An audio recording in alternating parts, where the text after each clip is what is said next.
Hello, everybody, and welcome to Breaking Geek Radio, the podcast. Oh, we're off to a great start here. Breaking Geek Radio, Breaking Welcome Geek to Radio, the something. podcast, the flagship premiere and international podcast of LRMonline.com or the Genreverse. I'm going to get used to actually plugging the Genreverse going forward.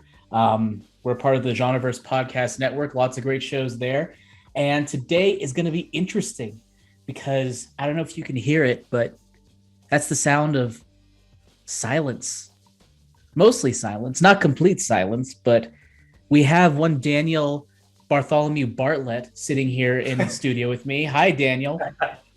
Good afternoon, good evening, or good morning. I have no idea what time it is for you, but it's nighttime for me. It's nighttime for you. It's I'm not here. for me. It's around noon for me. And if you don't know, I'm Joseph Jeremy Medina, one of your hosts for today, and one of two hosts. That's right. The what's it called? I was gonna call it Fantastic Four. That's not right. The Ladtastic Oh, Four is now the dynamic duo, so to speak. Unfortunately, neither Brandon nor Nick are here today to talk about the most important film of the year so far to hit theaters. That's just unfortunate, because I feel like it's actually, it's unfortunate for a new reason because I feel like this is a movie, and I don't want to speak for you, Danny, go on. Go but on. it is a movie that I almost feel like there's not a lot to say about. But Yes. we'll jump into that when the review proper hits. For now, of course, we also are going to be discussing the inaugural is not the right word, but I'm going to use it anyway, episode of Moon Knight, the latest TV series or Disney Plus series from Marvel Studios, starring Oscar Isaac in the titular role. And we'll talk about that in a bit, but let's talk some news. And I hate to do this, but it's been so prevalent throughout everything Go on. for the past week that we have to do we have to talk about Will Smith at the Oscars? Is that something that we need to touch on just a little bit? For those who don't know, the Oscar ceremony happened on Sunday of last week, and some people won some stuff, some people lost some stuff, but ultimately, we potentially saw a real pivotal point in potentially two careers in the industry, namely Will Smith and Chris Rock. So during a particular segment, Chris Rock made a joke, a G.I. Jane joke, geared towards Will Smith's wife, Jada Pinkett Smith. And I didn't know this at the time. Apparently, she is suffering from alopecia, and that is a disorder that makes you lose your hair. And so he made the joke. Will Smith walked up on the stage, smacked him, walked back down, clearly shocked. Chris Rock, they kept on talking. Will Smith said, "Keep getting my wife's name out your effing mouth," yelling really loud. I don't know why I just censored myself, but that's what happened. Said it twice. Then went on to less than an hour later accept the award for Best Actor for his role in King Richard. And there's just been a lot of controversy. Everyone naming their opinion about, was this wrong? Was this bad? Was this stunt? Was it whatever? Who should we get mad at? Everyone. Who do we be upset at in this particular instance? And well, before we kind of dig into the aftermath stuff, I mean, I'm curious, Danny, what were your initial thoughts about what happened? How did you hear about this, and what did you think? I think it was actually on our Slack channel. No, I apologize, Jammer. I remember it distinctly now. My sister had texted me as soon as it had happened. I think she was watching it live at some point. And as soon as I picked up my phone early in the morning here in Dubai, she sent the link. What was up with that Will Smith at the Oscars? And I opened it up, and there it was. She had edited the little video link for me, and I saw from the joke up to when he was shouting at Chris Rock. Yeah, my first reaction was, obviously with most people, was like, what the fuck? But I've got two things on this, and we've all got our opinions. I really don't think that Will Smith was in the right at all, regardless of whether the joke was in bad taste, good taste, a good joke, a bad joke, a joke about the unfortunate illness that Jada Pinkett Smith has, which I don't think the joke was. It was a G.I. Jane joke, not about the illness. So there's a whole thing about comedians and jokes and when's a joke appropriate, etc. But regardless of that, it was wrong to go up on stage. It really was. I mean, but the positive, if they can use that word for this, is how professional Chris Rock was. I thought he was fucking immense in handling that situation, maintaining his composure, managing to, he stumbled his words a couple of times afterwards when he was presenting the documentary, but after that he then flowed back into it. And I think that shows his experience as a comedian, because he's been in some situations, I'm sure, in his comedic career, but just as an experience as a professional presenting the biggest award show in the world. So there was a couple of obviously nuances, but my initial reactions, and I'll keep them as they are, Will Smith was in the wrong, in my opinion, and Chris Rock did a great job of being professional throughout the whole amazing, strange, wonderful, weird incident that it was. So that's where I go on it. Jammer. I think I'm on the same sort of wavelength as you in terms of like who's in the wrong, quote unquote, but I'm also of another, and that is just like, is this really that big of a deal? Like, people are making a huge deal about it, and I just feel like, no, he shouldn't have gotten up and smacked him, but like, there are worse things out there than going up during an award ceremony and smacking somebody. Like, it's just there are plenty of worse things out there. We have a freaking war on, in Europe going on right now. Like, who cares that much about what is happening here? It's just, it's on the grand scheme of things. No, it's not professional, but it doesn't matter. And so many folks have done so many worse things that I don't know if it was a lapse in judgment moment, obviously, for Will Smith. Who knows? Maybe that speaks to him as a human being in ways that I don't understand. But at the end of the day, it's like, I don't think it's a big deal. I think we should just like, whatever, move on with our lives and just let things lie. How do you feel about the? I mean, when we analyze it like that, you're absolutely right. But in the same vein, it doesn't downplay a person's emotions, even if they're worried about burnt toast or worried about global war. It doesn't invalidate someone's personal emotions and feelings about stuff just because it's not that important on the grand scheme of things. Everyone's entitled to that opinion or to have that lapse, to have that emotional challenge, to lack of judgment in that moment, etc. But on a little side note, what do you think about how it actually just shows the importance of the Oscars themselves?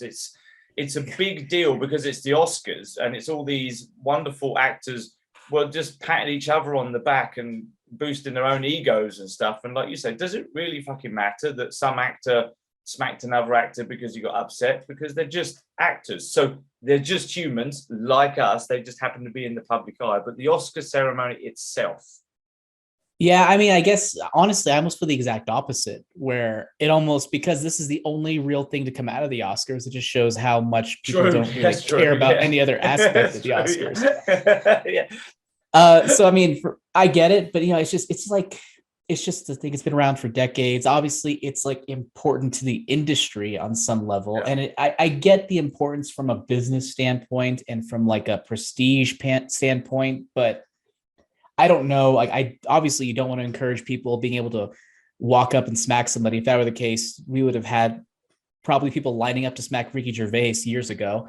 And, it just would have been completely, it invalidates, I guess it gets rid of the safe space for a comedian to actually do their job. For sure. And it's that's not a great precedent to set, but at the same time, it's not like he went up there and shot him or like did anything other than just a smack and then like a strut away. It was technically an assault, but it wasn't like he was out for blood. It was just, it shouldn't have happened, but at the end of the day, who cares? I don't feel like it's something that needs to ruin anybody's career in any big way. But I don't know. That's there's certainly other things that have happened, and there's certainly other news that we could talk about. So perhaps we should just move on to other news, Jammer, and be what we're saying. And say, you know what? I would. But you got some other shit. What the fuck? Well, I mean, at the Academy Awards, they're claiming that they told Will Smith to step away from the ceremony following the assault. But then apparently So essentially they said, oh, he refused, but then it's been an update saying that a producer said for him to stay. So that's like, I know there's didn't Chris Rock also say that he didn't want him to leave from a personal note? The producer said that bad situation worse. Correct, exactly. Rock made it clear he does not want to make a bad situation worse. So I know the reason why I want to address that is just because I know that, Will Smith did put out a statement and apologized. And of course, we could all put our opinions out there. It was like, oh, it wasn't genuine enough, blah, blah, blah. Who cares? He apologized, did the thing, whatever. But I know that there might be some people who the last thing they heard was that he was supposed to leave and still didn't leave. And I at least want to put it out there and say, hey, it looks like there was some conflicting. Maybe he was asked to leave, but then maybe immediately the producer said, never mind, stay. So we don't fully know the scope of it. And there was a lot of he says, she said going on there with the Oscar situation. I'm sure people at the Academy Awards are just trying to find ways to save face and not be the one who's the scapegoat of the situation, because I'm sure somebody's looking for a scapegoat here. And it's unfortunate, but yeah, I agree. Let's move on from this terrible non-news and move on to from the non-news to a really, really weird rumor, and moving over to the DC side of things. And I'm not sure if you've heard of this. Was posted yesterday, and this comes from Screen Geek. Screen Geek claims that they have knowledge about the fate of one Clark Kent in the ongoing DCEU events following what apparently we're going to be seeing in the Flash movie. So if you don't want to hear any potential spoilers, go away and come back immediately after, please, because we want your listens. But go away for a bit and then come back.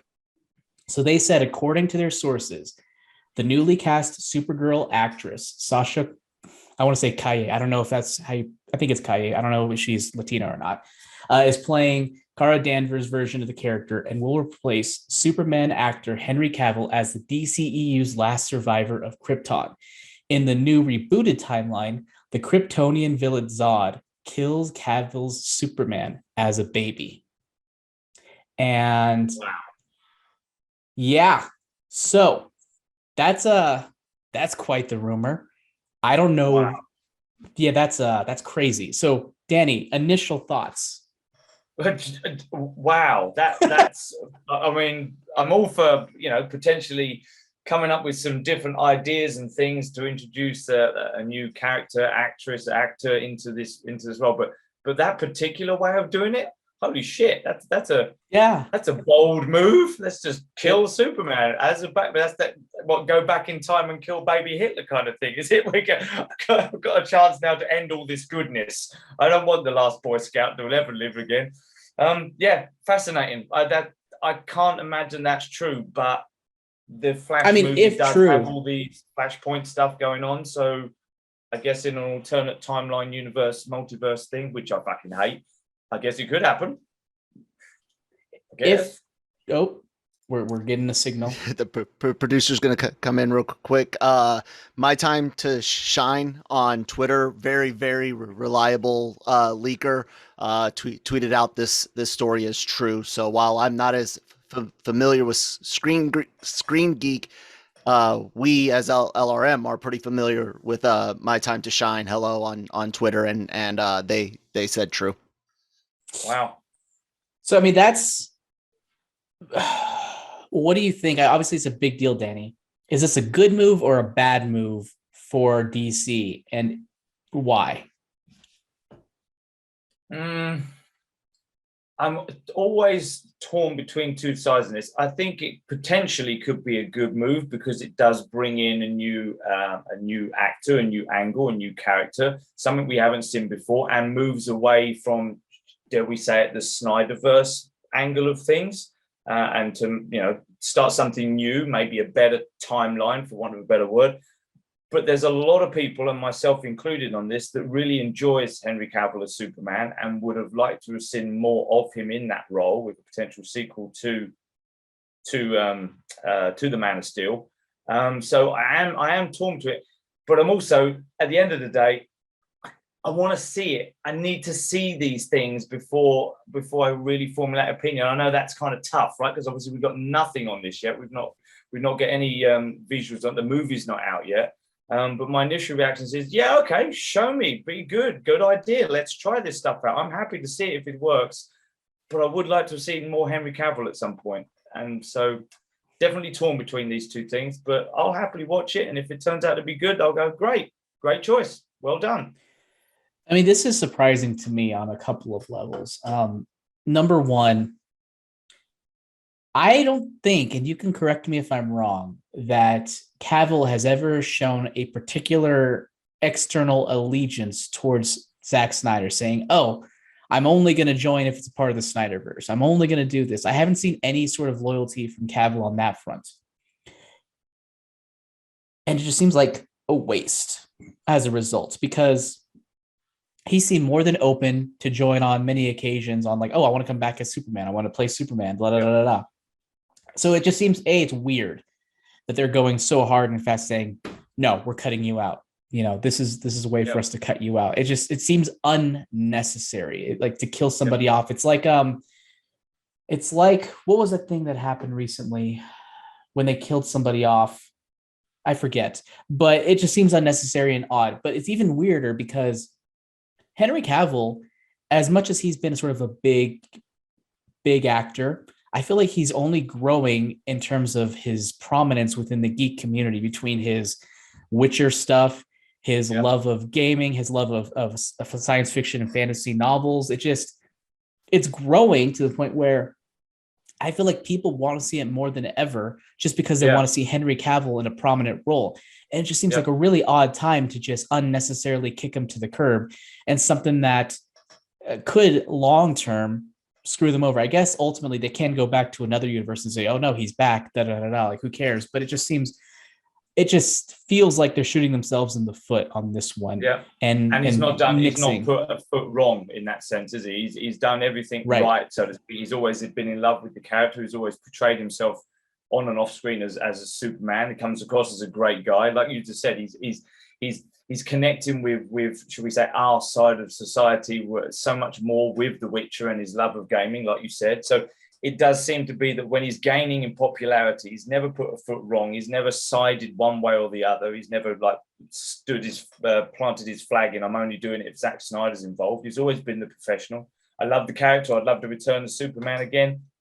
Never said only if or only on one condition and stuff. So yeah, it does seem rather strange, and he's only growing in prominence too. You know, it's not like his flower is fading. He's getting stronger and stronger and more recognizable, if that was even possible after being Superman. So yeah, the rumor is true, then I guess we're gonna actually see it. But does seem a little strange. It does seem unnecessary for sure. 100% agree. Yeah.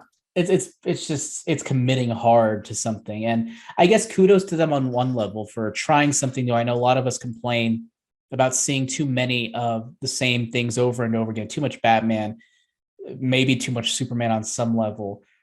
Yeah. So I guess they want to do something else, something different is good. But then we also kind of going to the other side of things, don't necessarily need to go to characters that nobody is looking for. Like I don't think I want to see a Batmite TV show or a movie. I'm not saying that's the next logical step, but I just hope they're not going to kill him off and it's like, oh no, we're going to go strictly with B tier characters going forward. And it just seems like an unnecessary and weird thing.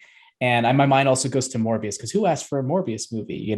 Like nobody necessarily wanted that, but it's happening because they wanted to keep the rights to it. But I guess it's not quite relevant. But it just seems strange. I would be really weird if a studio was just like, oh yeah, fuck it, let's kill him off. Let's get rid of him. Yeah. That way we just don't have any further connections. Like how much do they hate Zack Snyder to do this move, to pull this off? Do you feel that it feels a little bit like it could be that, right? You guys, the Snyderverse, you keep wanting it, you can't in it. Well, what we'll do is then we'll just fucking kill all those characters. You can't have them. That's it. But then we've got Aquaman 2, in the can, right? Coming. So it's for they're not completely adverse to what Zack Snyder had done. The universe had set up, and the characters and the actors. So, and this, like we said before, Henry Cavill doesn't seem to have done anything wrong. So why is he getting the chop? You know, why is and I don't think I've met controversial of the game? I don't think I've met anyone who is just like, I don't like him, either as an actor or I don't. Even if they don't like how Superman was written, I feel like everyone is just like, but I like him. I like his body in the role. You know. I don't think I've known anyone who hates every aspect of him in the position. It just seems, it's out of left field. It's almost the equivalent of what they did with Venom in Spider-Man No Way Home, where it's just like, he's in the universe. Nah, fuck off. No, he's not. Get out of here. No, Get out of this universe. Where it's just like, yeah, you wanted to know if he's in here? Sure, we'll answer it. Nope. Not even close. Nowhere near. But at the end of the day, there's also a potential down the line for them to pick him up in another universe. I mean, they've shown that they're more than willing to do that. I mean, we have the Batman universe stuff happening. They're running full forward with that. They're running full forward with, the Aquaman stuff, as you said, which is a part of this universe, kind of, but not completely. It's just they don't schmontinuity. They're playing X-Men. Yeah. Kind of. Except a little more logical than X-Men. At least you can connect the dots somewhat. Whereas X-Men, it was just like, this happened, but no, it didn't. But yes, it did, but no, it didn't.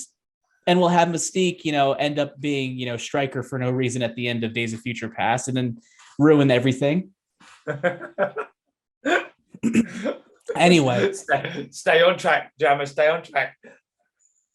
Yeah. And actually, I just saw here that you posted something that I have not. Okay, I'm not going to listen to this. I'm not going to read this article, Kyle, that you sent me. It's from Cosmic Book News. No, thank you. No, hold on. The thing is again in this article, and it's only because it was the first one when I Googled it, because I just wanted to find it.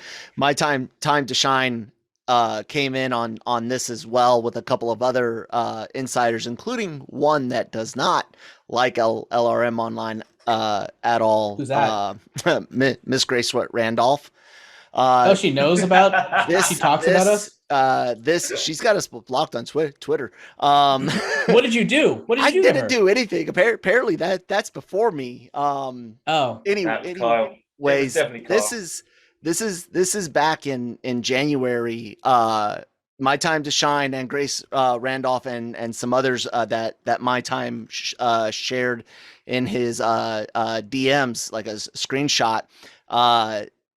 There's a lot going on. This was alluded to back in January. You're also looking at Batgirl becoming the primary bat for the DCEU proper, if you will. And Grace even teased that Shazam would be one of the members of the Justice League going forward. That's so cool. Supergirl, Batgirl taking over. Wonder Woman appears to be the only old DCEU, if you will, that's sticking with it. And then at the end of all of that, you've got someone that had said Flash test screenings would be key to this discussion, whether or not they let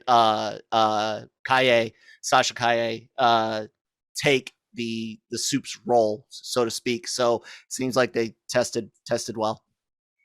Okay. And Grace Randolph, any problems anyone has with her, whatever, she still has connections, though she does definitely tend to double down on things unnecessarily when she is very clearly wrong. But, I'd still say there's at least a kernel of truth to probably 90+% of what she says, even if it's not completely true.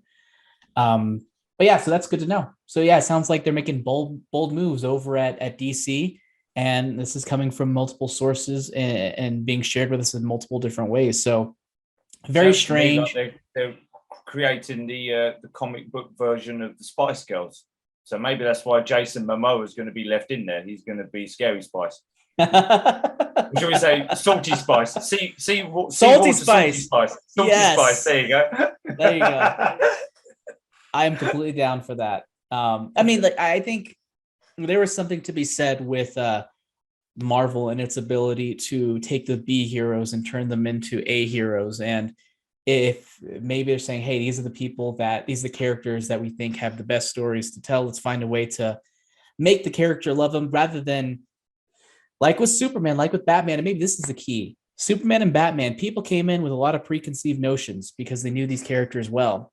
When you have these other characters, they may be beloved among the comic book community, but general public doesn't have that baggage, so they can kind of do what they want with them and make them as good of a movie as they can without really ruining anybody's perspective. And maybe that's why. So hell, maybe it's a good move. Maybe it's a good move. I mean, we've seen a lot of great DC movies and projects over the past couple of years. I know I've liked most of what they've had to share with us. I mean, Justice League, Zack Snyder's Justice League last year, the Suicide Squad, Peacemaker, just letting filmmakers do what they do. It seems to be doing well. So if they continue that, all right, sure, let's go for it. The Batman, I can't believe I forgot the Batman. That was great too. Yeah, no, I'm with you. Yeah, that's when is release for the Flash? On you guys, Carl or Jam? Can you remember when the release date is for that? I believe it's June or July I think it's June next year, June or July, summer of next year. It was recently pushed, I think, from early next year to June. June 23rd next year, June 23.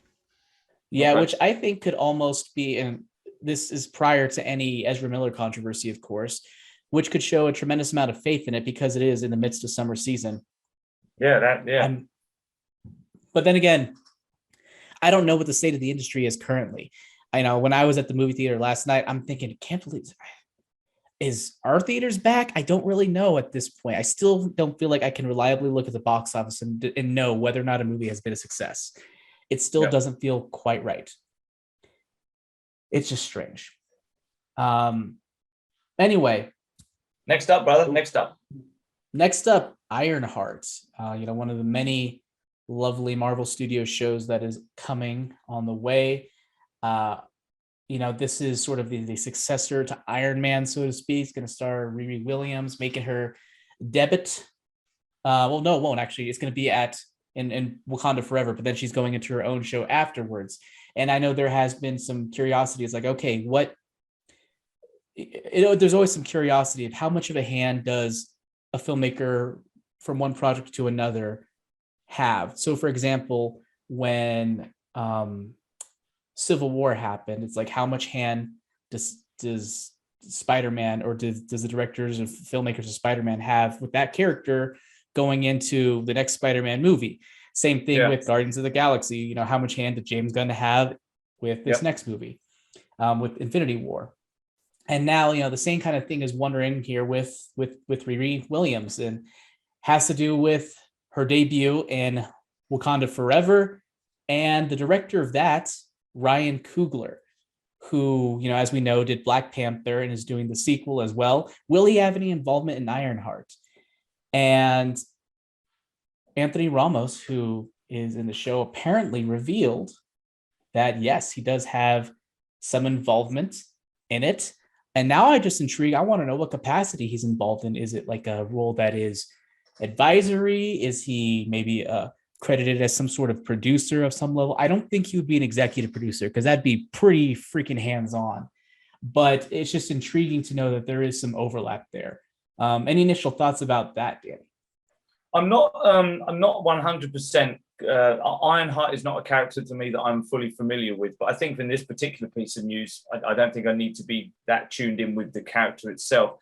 Only, I always feel in these situations when directors are, like you just said, are involved in one part of the franchise, but those characters are being used in other films, that it's always going to be advisory in a sense of, this is what I've got planned in my movie. So this is the character, this is the things that he, she may or may not do. So please avoid X, Y, Z. Don't do this, that, or the other, or come in and look at it and go, oh, well, please don't do that because that might affect this. But I never see it as any bigger than that, except when James Gunn was involved, because I think it's his writing of the dialogue of the Guardians that maybe wouldn't match with the Russo brothers when they're involved. So I think with characters like that, when the director is also the writer, I think there's more involvement than there is when someone's maybe just directing a film with this character in, and that's the only level. So you have to forgive me. Is Ryan Coogler involved in the writing process for Black Panther 2 or Black Panther 1 even, or in my ignorance on question. that? That's a good question. I don't know off the top of my head. Let me go ahead and look that up. But I can see your point on that. And I guess for me, the only reason it comes across in a different way is just has to do with his quote where they said, "Oh yeah, you're a part of the Marvel family, blah, blah, blah." And he says, "Yeah, that's what we hope for. I feel blessed. It's an amazing project. Incredible people. Chinaka Hodge, the showrunner, and Ryan Coogler." It's like weird to just name the showrunner along with him. It doesn't feel like a small thing, you know? Yeah, it doesn't feel like he just popped into the office one day and had a look around. It does sound like with that he was actually there for a while and had a bigger input than that. Yeah, no, that's fair. Based on that comment, I agree. And as far as Black Panther goes, he was one of the credited writers, along with Joe Robert Cole, in the original Black Panther movie. The sequel, I'm still looking into the sequel, so I'll report back when the time comes regarding. I would think, would you not think that being involved in the first one is more likely to be even more involved in the writing process in the second one, which would imply then that he's had more of a hand in this character in the second one, and therefore would make sense that he's involved when one of his characters is used. He is returning to write and direct the movie, so yeah, he is on board. So yeah, he fits that criteria of somebody who could potentially be more involved, and I think it's good. I think it's a good thing overall to make sure there's some cohesion in terms of the character, especially if Riri Williams becomes a big part of Wakanda Forever. Making sure there's some cohesion between the narrative arcs. Like I'm thinking, my mind goes to Thor and how he was handled between the Ragnarok and the two Avengers movies into his upcoming film. Their sort of handoff of the character arcs are important. Yeah, but it does make me more excited for Ironheart. I was already excited about it, and this just adds a little bit of extra flavor. But you know me, I'm excited, but at the same time, I feel like my excitement for Marvel projects tend to have a ceiling until I'm about to watch them, and then I'm like, now I'm ready. Yeah. No, even Spider-Man No Way Home. Yeah. No, I agree. Yeah, like I say, I'm not too familiar with the characters, so I can't really comment on whether or not Ironheart is a character that I'm super excited to see or not. But I'm excited to see these films, and certainly excited if Ryan Coogler is involved and in any way, shape, or form. And so, absolutely, bring it on. Another film to just come on, hurry up. When are we going to get it? Feed me, Seymour, feed me. Give it to me. Feed me, Seymour. Cut the crap. I always remember that part in the movie because for me, when the plant says "cut the crap," I'm like, "Oh, she swore." The plant swore. Anyway, for those who don't know, that was from Little Shop of Horrors, starring Rick Moranis, which you definitely watch if you haven't. Which Nick probably wasn't alive. If Nick was here, he'd probably say he wasn't born when that came out. I don't think I was either, but that doesn't mean you don't watch it. Actually, what year did it come out? I'm gonna look that up right now. Little Shop of Horrors, 86. Yeah, I wasn't around either. Shit. Wait, hold on. That was a musical film. Yeah, okay, yeah. I wasn't around then. It was really funny. It reminds me of Tanya when she was just like, "Oh my God, Nick, I thought you were way younger than you are just because of your movie tastes." So I mean, I think that pretty much that checks out. That's par for the course. Good job, Nick. Let's move on to another rumor involving another Marvel TV show. This one not as positive. This rumor comes from Jeff Snyder, who is we have those people who are like, the scoopers in the industry. He is like mama bear scooper. He's like up there. I don't know why I called him that, but he's like, one of the adults in the room, so to speak, who's been around for a while and has scooped so many things and is just, he's been with a lot of things. Anyways, he had his recent show, and he had the following to say: "I've heard not good things behind the scenes, and I've asked whether it's Moon Knight or Ms. Marvel or Secret Invasion or any of these projects, and they're always like, She-Hulk is the one that could be a problem. I've heard it from the people working on it, from people actually working on it who are just like, we'll see." And he goes on to say, I think that's a lot of Marvel things, honestly. And you know, where it's just, oh, this could be really stupid. Like we'll see. I'm sure people making Guardians of the Galaxy felt the same way, and most of the time Marvel pulls it out. I think he means pulls it off because pulls it out just sounds weird. But there will come a time Sounds where like they won't. sounds like a version of contraception. God, the worst kind of contraception. It's risky. There'll be a time where they won't. And that's just the laws of movie making, the laws of numbers. And honestly, what kind of comes to my mind as well is the making of Star Wars. I can't believe I'm making this comparison, but I remember watching the old documentaries, and you had Kenneth Baker. Is that his name? Who's R2D2? Yep. Yeah. Okay. Got the thumbs up from our resident Star Wars historian over here. And Kenny Baker, not Kenneth. Maybe it's Kenny. Who cares? Yeah, you were very formal, but you were correct. Yeah, I think so we would normally call him Kenny, but Kenneth. Anyway, I remember him talking about how when they were on it, they're like, "Oh, this movie's going to be weird. It's just there's so many weird costumes, and people are just like, it's strange." And that's the word he used often, was strange. And so, yeah, as Snyder says, it is one of those things where it's like in the moment, it's really hard to tell. Is this actually? Is this good? Is this fun? Is this going to come together or not? And it's a conversation I'm sure many people had when making Morbius as well, which we'll talk about later. And I like the way that he framed it here, where Marvel, that I'm sure a lot of people think that, and most of the time they pull it off, but there'll come a time where they won't. And that's just the laws of movie making, the laws of numbers. It's like you take risks and you're not going to take all the risks. You're not going to hit all the risks. And I think the first example of that in recent memory was Eternals. No matter that, whether or not I think it's a decent movie. I wouldn't call it amazing, but I think it's okay. I think it's good. A lot of people don't feel that way. And I think that was just that was a way of them taking a swing and a miss. And I know people have talked about sort of the goofiness of this movie, the fourth wall breaking of this movie, and how maybe that is one of the reasons why this movie isn't succeeding. But yeah, what are your thoughts on this, Danny? I'm not sure, you're probably, from the sound of it, not super familiar with She-Hulk, but you're familiar with the rest of the Marvel properties. You're familiar with the production and how that goes. What are your thoughts? What was interesting to me was the first part of the quote, where it's, "I've heard not good things behind the scenes, and I've asked whether it's Moon Knight, Ms. Marvel, or Secret Invasion." Now, that implies to me that it was quite a while ago, because as we know, Moon Knight's already dropped. It's not only finished production, it's streaming now, right? So if he was asking about that included in that list of properties that were filming, that implies that this was actually quite a while ago, right? It could have been recent, though. It could have been like last week, for all we know. Why would he include Moon Knight in that? I suppose he could have done, someone that maybe hasn't seen the finished product. It just felt to me that it was more asking about projects that were currently filming, not ones that were in the can and streaming. But I'm with you on this. I mean, we've seen, I'm sure you're the same, we've seen so many of the behind the scenes making of and things. And when you look at the special effects stuff, when they're not holding anything in their hand except a colored stick, and on the green screen background, and all the characters and actors have got these little baubles and tennis ball, ping pong ball stuck to them, for example. If you were to look at that, you would think, how the fuck is this going to make a film? How is this going to look anything? This is just, like you said, weird. It's strange, or as Sir Kenneth Baker once said, very strange. So I would pretty much put that down to this, where they're doing something different. Like you said, they're breaking the fourth wall, and maybe they're doing it in a situation where she's hulked out, or whatever she's calling it. So it looks a bit odd that she's doing all this stuff with the green screen suit stuff on it. And maybe it's just that. It's simply, this looks a bit weird because we've never seen it before.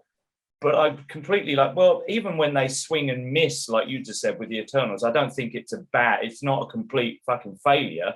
It's just not to everyone's taste. But I still think that was a solid film. I wasn't desperate to watch it again, but now it's on Disney Plus. I'll probably catch it again. So a swing and a miss, I'm all for that. I go for it. Please do something different each time. And we're going to talk about Moon Knight tonight as well. And there's some things in there that are different that they haven't necessarily done before, even on that first episode. So I'm not reading too much into it. I'm super happy that they're making it. Go for it. But, let's wait and see what happens. But I can't see it as anything more than just they're doing some weird shit and it looks odd to someone that walked on stage one day, or on set one day, sorry.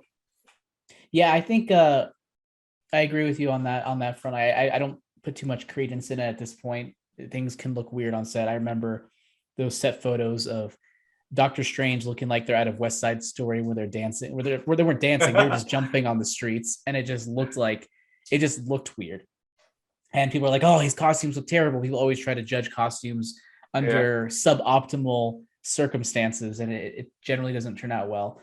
But yeah, we'll see. I've gone on the record and said before, like, I don't think we're at a point right now, ever in the near future, where Marvel's going to put something out that's just really bad. I don't think it's going to happen. I think, if anything, kind of like Falcon and the Winter Soldier, and where it's just, you'll have a show where it's just like, that was okay. Like, it didn't really hit with me. It was okay. Like, I didn't hate it, but I didn't love it particularly. I think we'll probably get more of those in more quantity than before, because there's just so many other projects hitting. But yeah, that's kind of where I sit with it. Any last words about this story? No. It's just another thing of just feed me some more, Seymour. Feed me some more.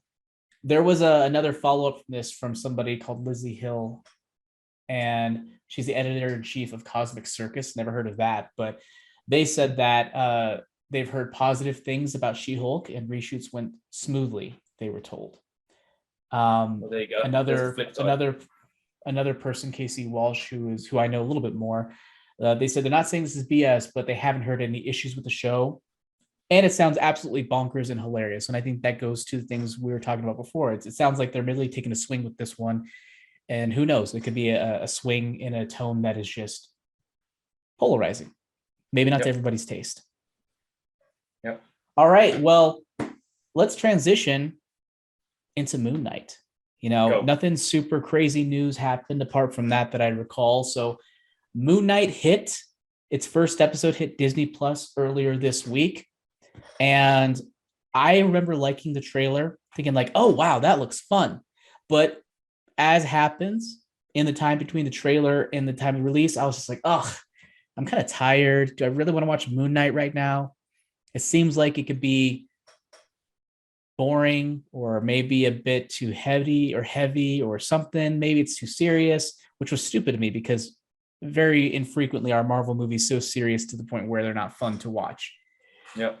Anyway, so I started watching it, and pretty quickly it caught me. It caught me pretty well. I mean, with that opening scene with Ethan Hawke breaking up glass and stepping into them, just that guttural feel that I had in my gut. I'm like, okay, we got a weird cult dude, who's going to be the main villain for this one. All right, whatever, we'll go with it. But and I'm always pretty uncertain whenever films try to use multiple personalities as a plot device, because of, I don't know, just the Hollywoodization of it. It seems like it could be potentially harmful. And even though they kind of are doing that with this, they never diagnose it or anything, or ever try to say like, this is what you have. It's more of a guy who just has a problem and who's trying to deal with it. We are introduced to Oscar Isaac's character. He's kind of a loser. He's a pathetic loser. It's like, literally, his life sucks as much as a character who's about to be isekai'd. And Kyle knows what I'm talking about. And I'm half expecting him to get hit by a bus, like in an opening scene. But it didn't happen. And this is for the 10 people in the audience who have any idea what I'm talking about, apart from Kyle. But anyways, his life is pathetic. But I was really endeared with him. I liked his sort of soft personality. He was nice. And there was a couple moments that I think they really held the balance well. And one of them was when he knew that there was somebody here, that the guy, I keep want to say Guy Pearce. No, Ethan Hawke's character was in the museum to see him, and his manager kept pestering him. And then this could be a situation where he like quiets down and is just like, oh, okay.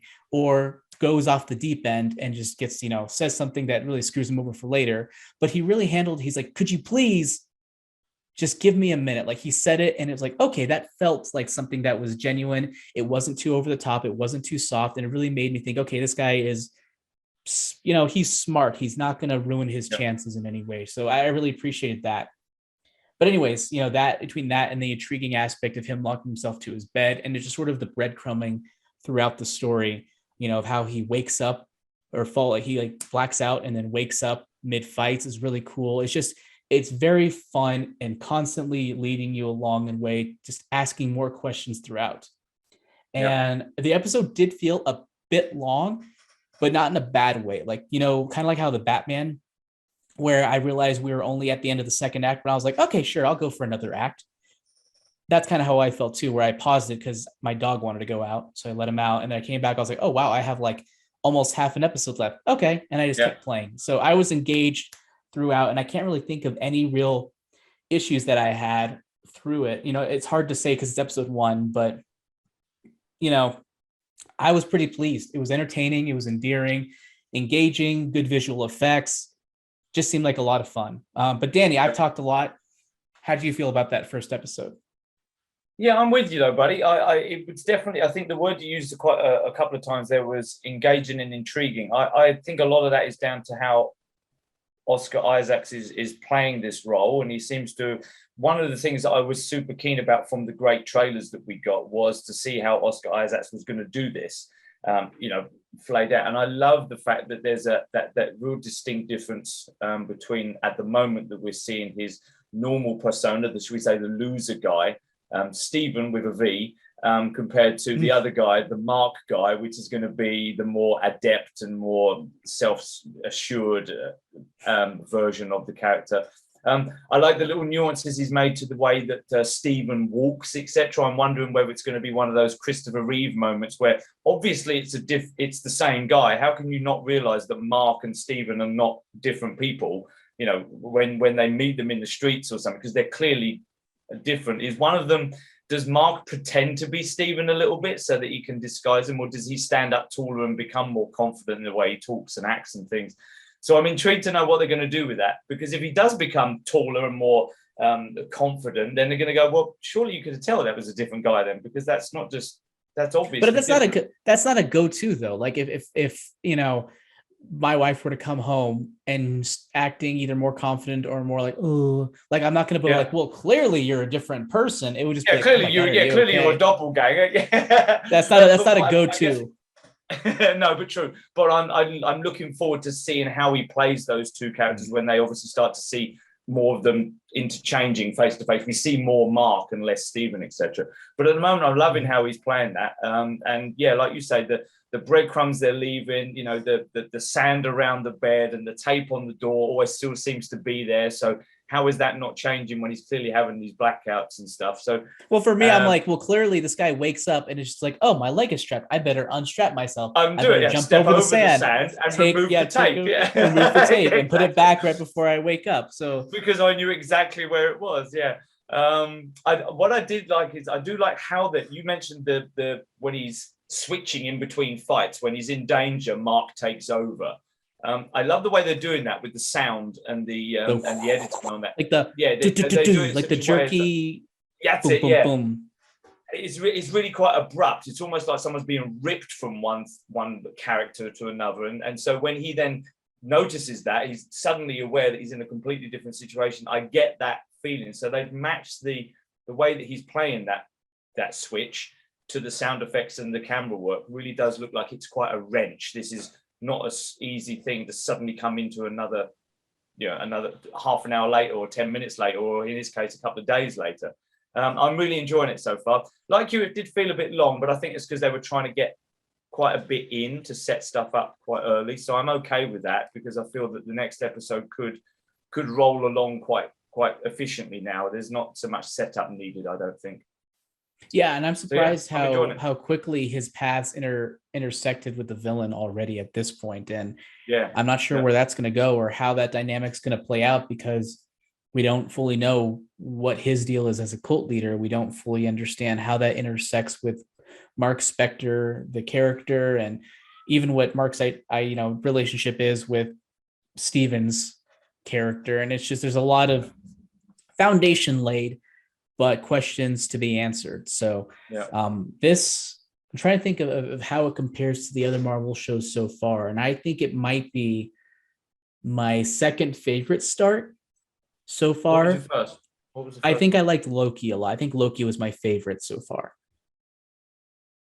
Wow. Yeah, Loki. You got me there, I can't remember the starts. I can tell you like whether I enjoyed the shows or not, but yeah, that opening episode one, I don't think I could rank it like that.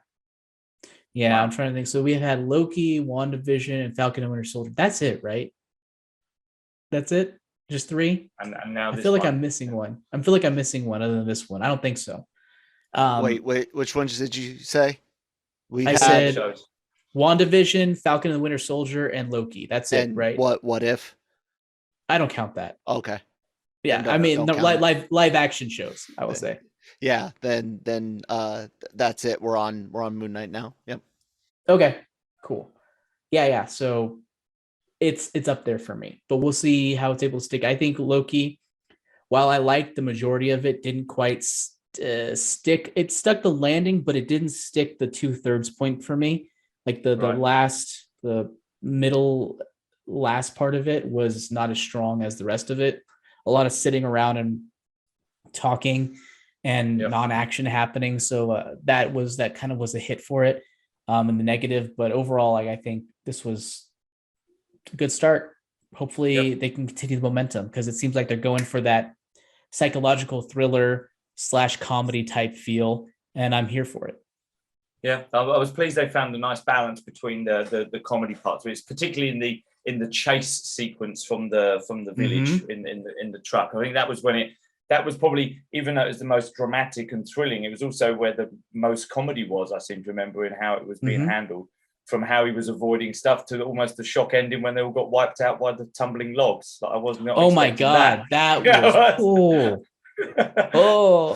cool. And I think Marvel's ability to incorporate personalities into their fight scenes is great, and I think this is a new potential for them to do that. It's almost like Upgrade in a way. You have the fight scene where you have the guy takes control of the AI takes control of his body, and he's basically like, oh my God, the entire time as he's fighting and not really in control. Like, just incorporating unique fight scenes is really interesting, and I think lots of potential for that once we actually see them switch off between the two personalities without the cutaways. Yeah, we had a taste of that when he was trying not to give the scarab to the cult leader. When we had a bit of that where he was wrestling with himself, and we saw it, the physical comedy, but the physical acting of two characters in one body.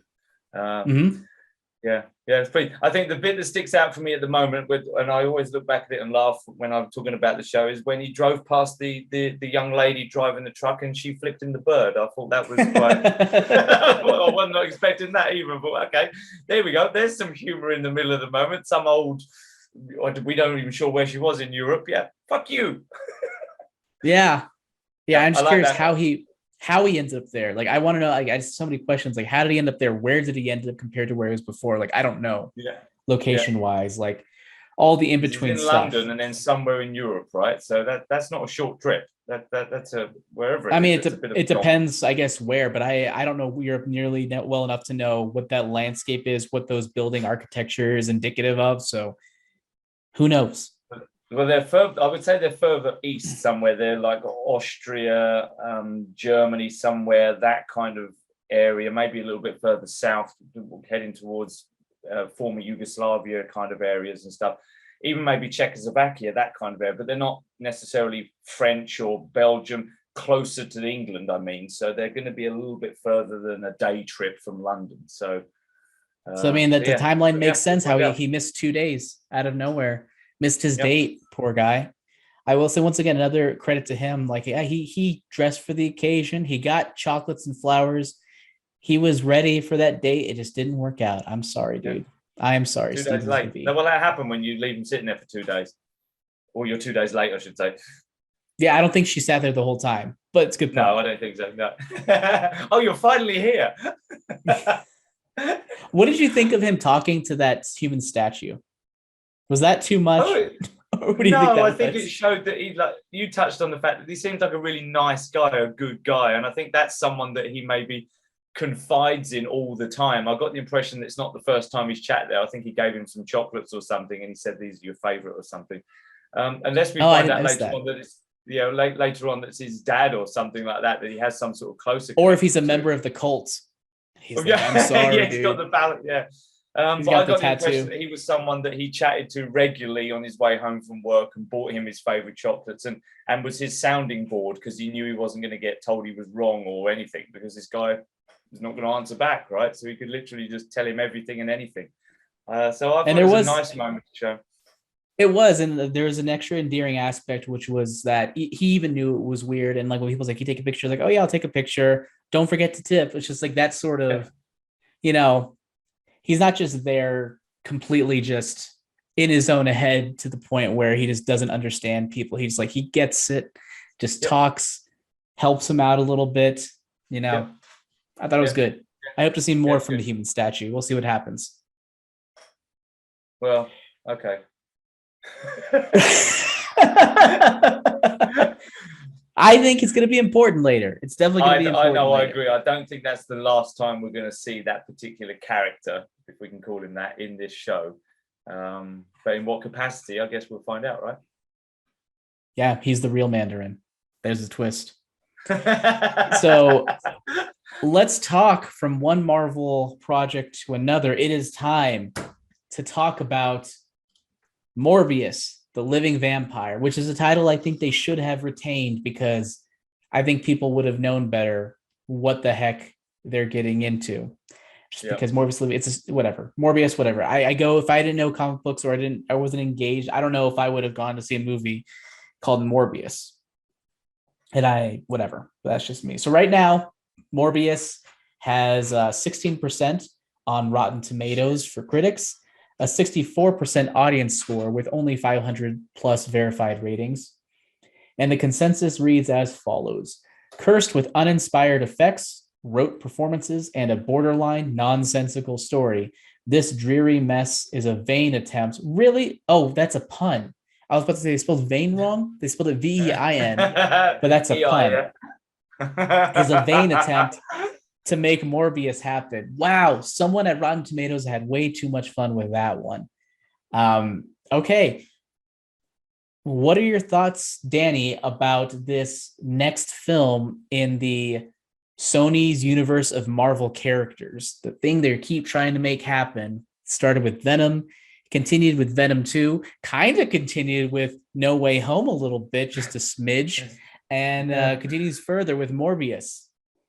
Yeah, I Jonesy, who is unfortunately not joining us tonight, he said I really need to watch Venom 2 because I had not watched it up until 2 days ago. I was not interested in it. After hearing about it, wasn't interested in it, but it was merely to see how they would compare in their I want to say how bad they are, but how average they are. Which one's the least appealing of two very average films?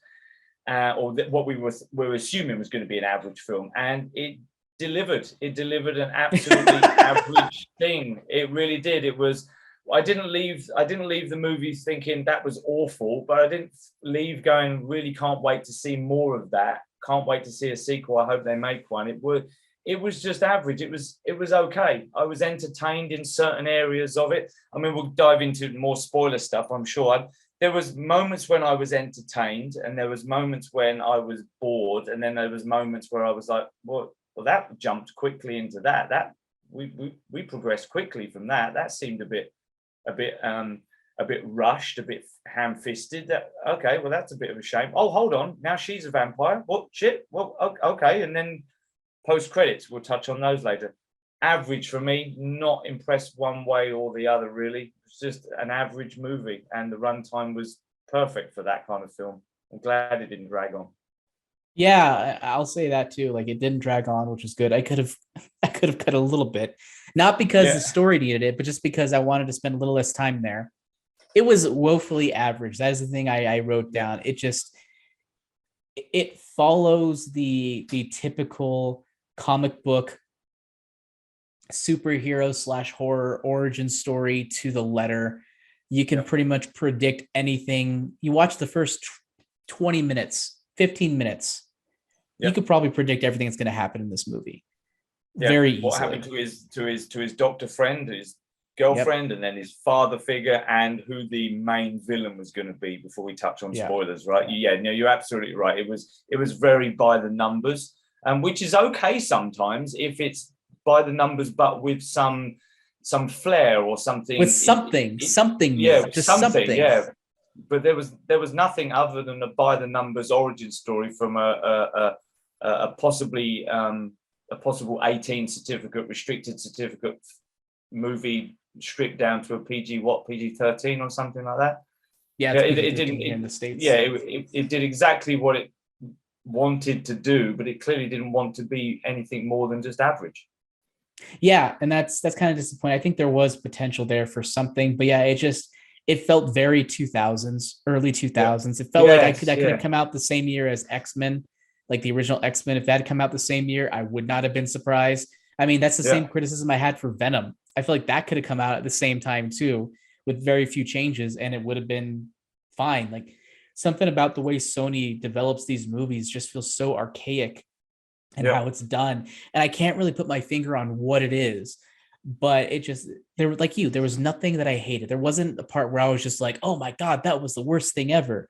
I don't think there was a single moment like that. Yeah, there are a couple of clunky lines of dialogue here, a little bit uninspired here and there, but nothing that is just insulting on any level. It was just exactly what I expected. Like, when I went into it and be like, oh, I hope this movie isn't this, and it was exactly that on every level. And yeah, it's disappointing. I wanted them to do better. I'm trying to think here of anything super specific before we get into spoilers. Specific on the what? casting. The cast itself, yeah. like any other specific details. The cast, I thought, did as good of a job as they could have done. I think that Jared Leto and Matt Smith, they worked fine together. I think they both had some fun moments here and there. But there were just too many parts where I think halfway through the movie, I kind of zoned out. I literally started thinking about work and getting stressed about work, and I was not into the movie the whole time. Like, that was its biggest flaw for me. On the positive side, it was overall fairly competently made. I really do like the way they visualize his abilities with sort of like the I guess the mist type of thing when he's going fast. It felt very almost Castlevania in a way, and I thought that was cool. I liked the echolocation and how that was portrayed as well. Like, the moment that hits to me is when he's trying to rescue his girlfriend, and then as he's going floating, you hear the boom, boom, and you see like the reverberation of her heartbeat. I thought that was pretty cool. So they had a couple of great ideas throughout, but it wasn't enough to carry a whole movie. I feel bad for Jared Leto, who can't seem to lock down a memorable or good superhero movie for himself. It's unfortunate. And unfortunately hitched himself to the wrong wagon twice over. Yeah, I don't think he's necessarily bad in this as well. No, he's fine. I think he does a nice job, or a good job, of portraying of the Doctor. See, unmemorable it is. Morbius. I keep wanting to say the other one, Lucius, when he was there. We couldn't remember his. Lucian. That's it.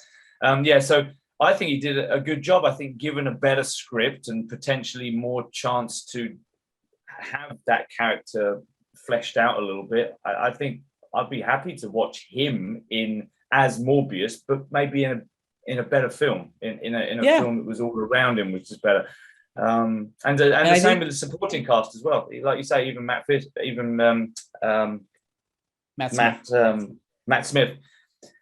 I think he did a good job with what he was given. I do feel that that character, should we say, arc, before we get into it, was a bit rushed. That was like, holy shit, that went. I mean, we saw it coming. We knew that was what was going to be the case, but I would have liked to have seen a little bit more of why he was so keen and eager and quick to jump ship, should we say, from where he was before. But again, that's not him. That was how it was obviously edited and scripted, and that's what he did. But when you saw him on screen, and particularly when they were together, I bought them as growing up as best friends, and living their lives together.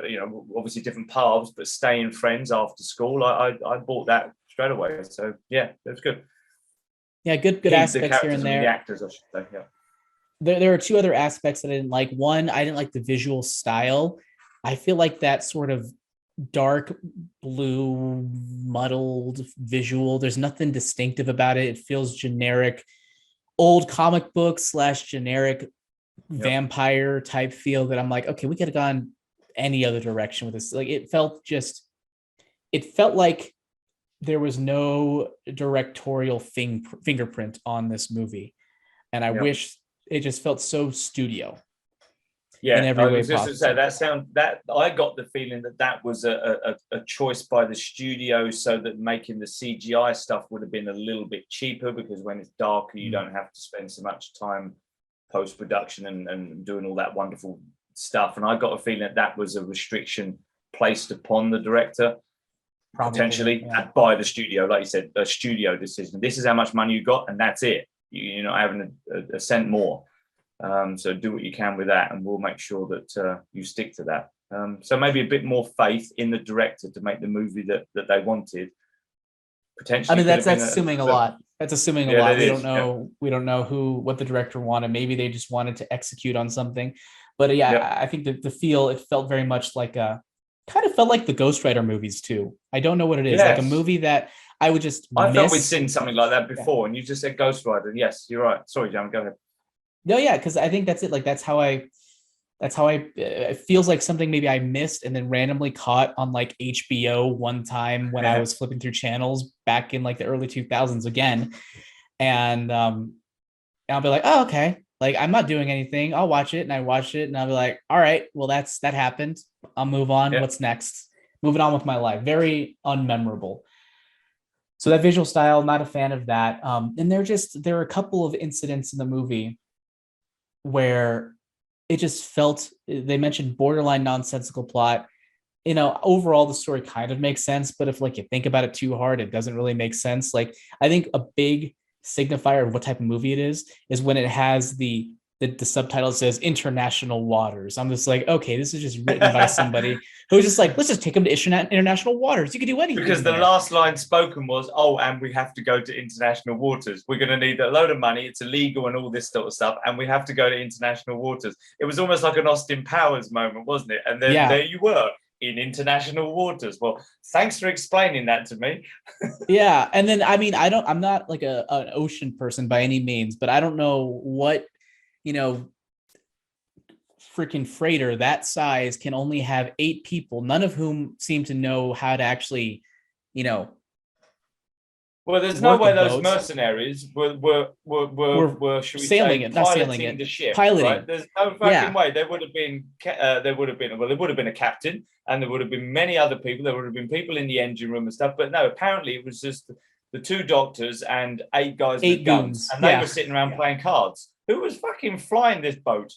Yeah, I don't know. There's nothing particularly like I don't have that much against it, because whatever, it's a silly movie, it's fine. But I think that really does extrapolate what type of movie this was, where it's just a broad strokes movie. Yes. Not really thought out, just like the basic idea, not much thought put into it, and that's fine. And there are several moments too where Morbius would do something stupid, like when he was like, I want to test myself to see how long I could go without drinking blood. And then he locks himself in a room without any blood. And I'm like, well, what's your plan? What are you going to do? You're going to die, or are you going to break through? Like, what's the end game here? I don't understand what your plan is. For someone that was so meticulous and experimental and logging everything to do something so silly, I was thinking that, well, why have you locked yourself in a room then? What are you going to do? Oh, okay, that's it. That's my time's up. I better drink some. Oh, shit. I forgot to bring some blood with me. Yeah. And then that wouldn't work, because you're likely to take the blood as soon as you start to get the itch, right? You wouldn't resist right to Right. There was many moments like that where we're meant to just, like you just said, just brush over that and forget about it and walk past. A moment that sticks out for me is when there was the big Russian guy was guarding Matt Smith's character for some reason about some sort of gambling thing or something. Okay. And then they went for a walk. So what was he there for then? Because they went for a walk after that, and he wasn't following them. He wasn't around them. He wasn't protecting or guarding or anything like that. So he was just in the house then, this big Russian guy. Yeah. So he's not. Yeah. I didn't understand. That was a plot thing that was completely unnecessary. He owed some money. He won some money. He was cheating at cards. So why is the Russian protect? Anyway, one of those things. Okay, moving on. And because the movie did boom, boom, boom, snap, snap, go to the next bit, go there. It was like, okay, forget that, because now we're somewhere else. So broad strokes, we're meant to forget and forgive a lot of stuff in this film as the viewer. Yeah, that just nails it to a T. Like very broad strokes, not a lot thought about it. Very paint by numbers. Overall, not the worst thing in the world, but nothing to write home about. This is a movie that could have used personality and actual work, on some level.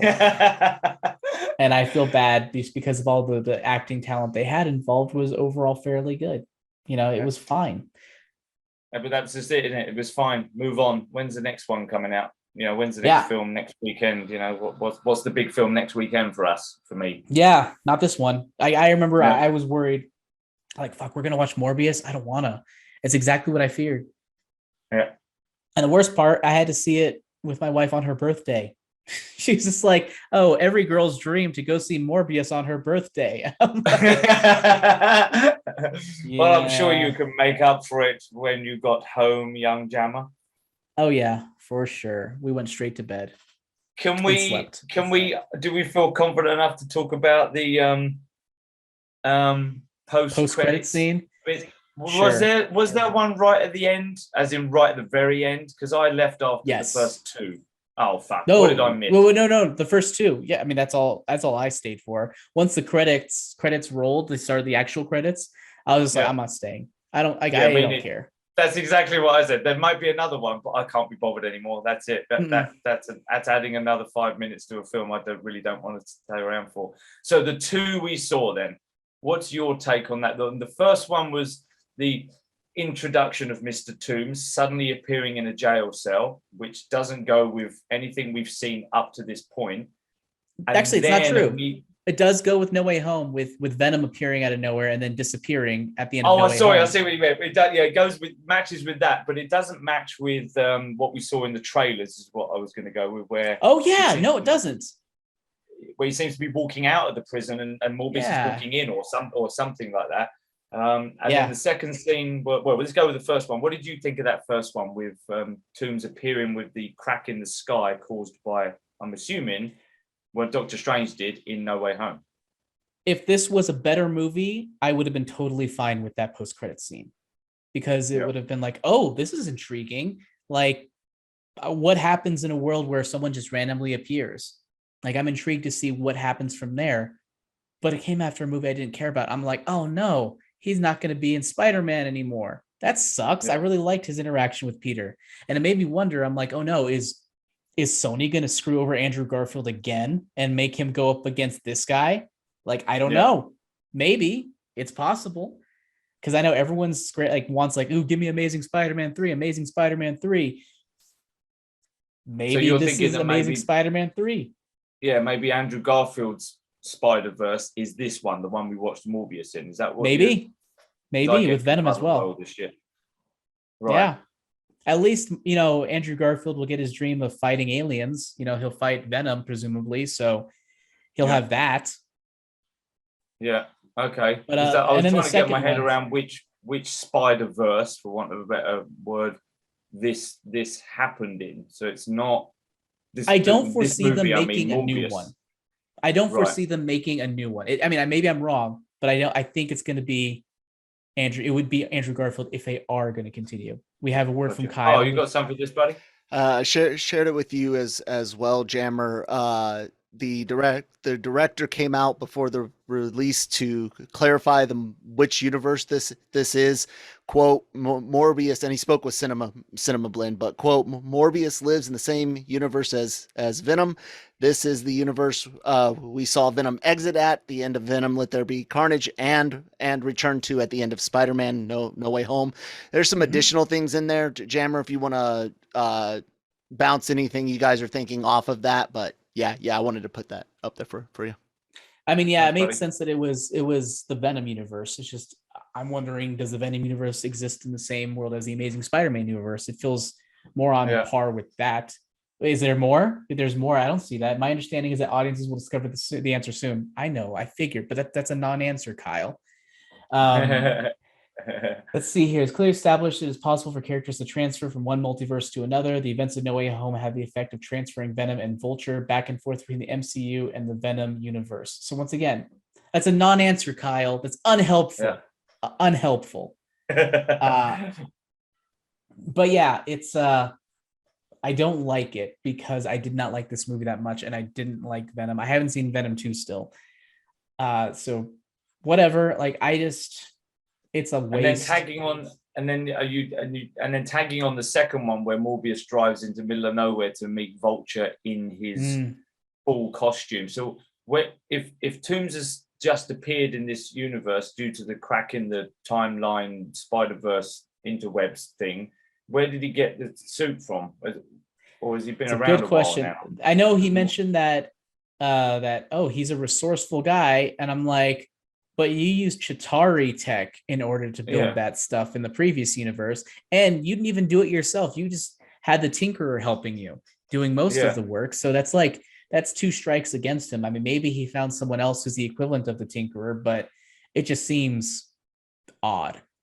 Yeah, and the fact that it wasn't Michael Keaton, we didn't see his face. He remained in costume the entire way through. I think that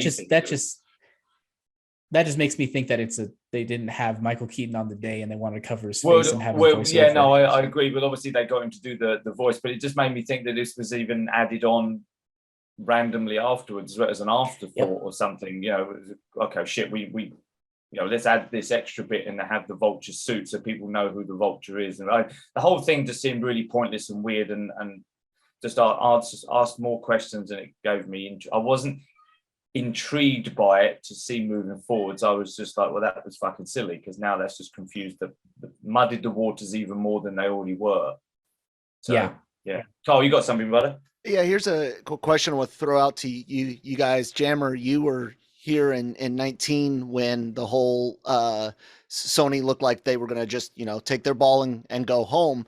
A lot of the things that I've seen and heard about this movie, and you got to remember, this was filming when Sony and Marvel were having their fallout. The January 2021 trailer for this revealed the murderer poster and Keaton at the end. Oh, yes. Yeah. Does this not feel like that they were trying to make this where they just take Tom Holland, like I had theorized after Far From Home, he would go out to San Francisco, they were just going to say, this is the same Tom Holland universe, but we're not going to talk about the Avengers. Do you guys kind of get that feeling from that, Jammer, and see where maybe editing afterwards and filming more later tried to correct that? I don't know if I see that particular instance, but I definitely see an instance where they wanted to try to do one thing and then decided last minute to change it to something else.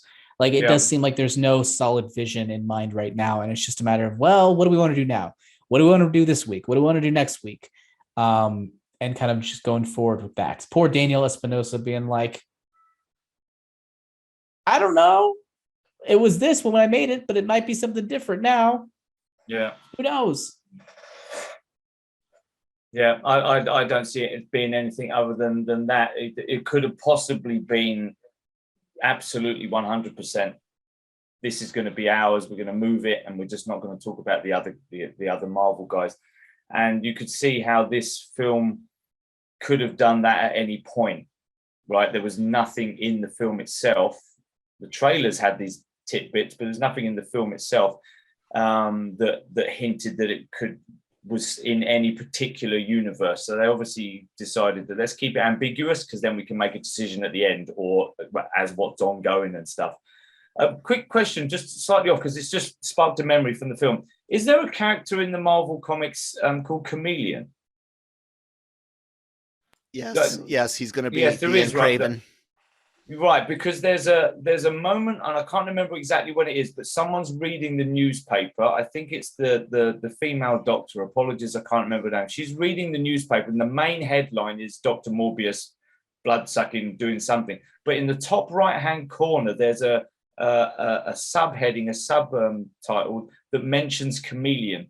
Chameleon found something or something, and so that immediately to me was that was a character, a Marvel character potentially, because he just sounded like one. And you just confirmed that, Carl. There was a scene reading a newspaper, top right corner mentioned Chameleon doing something. And we haven't heard anything else about a Chameleon film. I mean, I know they're going to throw bits and pieces like out, for example, the Daily Bugle, right? That was the newspaper that kept being picked up and looked at, etc.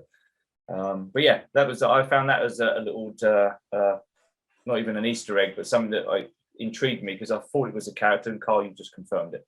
No idea who it is. Yeah, for funsies, Fred Hikinger, played in White Lotus, News of the World, The Woman in the Wind, Fear Street Part 1. He's going to be Chameleon in Kraven the Hunter. Which is interesting enough, co-produced by Marvel Studios, if Production Weekly is supposed to be believed. Are you sure it doesn't mean in association with Marvel like they do? No. Feige's name is on the document over at on production. Kraven? Well, they were untitled 2023 Marvel's Sony films. Marvel's Studios and Feige's name along with Sony and Pascal. And logic would say that that's Kraven and Madam Web. Yeah. And so there you go. Yeah, it's sad that, like, in theory this stuff would be cool, but I'm just like, this is such a boring movie overall that I'm like, don't care. Just take it over to Marvel. Just let Marvel have it. I know they're not going to, but I mean, just let them stop trying to make your universe happen. Yeah, just take some money when they make a film and be done with it, because you're going to get more that way anyway, long term. If you can take a share of the pie, whatever it was, or the money from the merchandise or whatever the deal they have with the Spider-Man films. Take some money. Take off the money. Yep. So what would you rate this on our scale, our letter grade scale? On the letter grade, I'd say D. Maybe a D plus.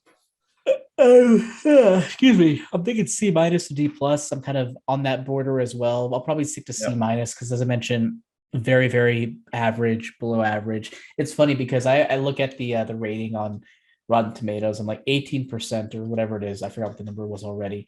But I'm like, oh, that sounds really negative. But I'm like, I'm on the negative side on that one. Like, I'm not I'm not saying it's the worst thing ever, or 16%. But I could see why everyone would be skewing negative on this one. A lot of people are also more proactively hate it a lot more than I do as well. So I mean, I could see it. It. I wouldn't tell people that I hate it. I'd just say it's average. If you've got nothing else to watch and you really want to go to the cinema, then fine. But there's still a couple of better films to watch out there. Go see Lost City instead. Fuck that. You're the only person I know who didn't like that movie.